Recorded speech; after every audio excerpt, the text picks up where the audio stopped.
120 জনের মতো বিদেশি সাংবাদিক এই ইলেকশনটা কাভার করবে। স্মার্ট অ্যাপ আজকে অনেকগুলো ডিসিশন হয়েছে।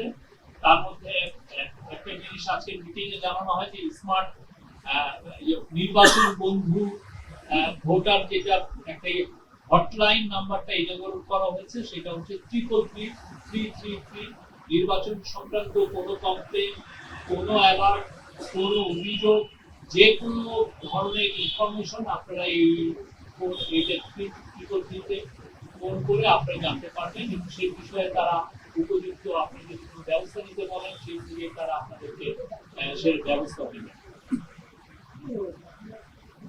আর 100 এই যে আমাদের যে postal ballot, out of the country postal ব্যালটের জন্য 124টি দেশে ব্যালট প্রেরণ করা হয়েছে। আর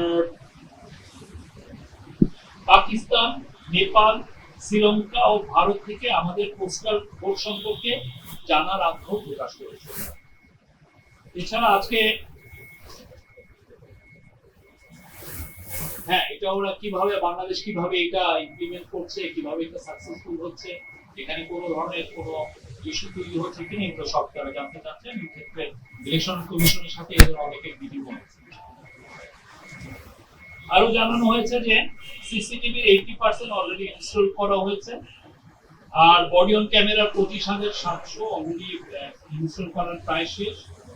আজকে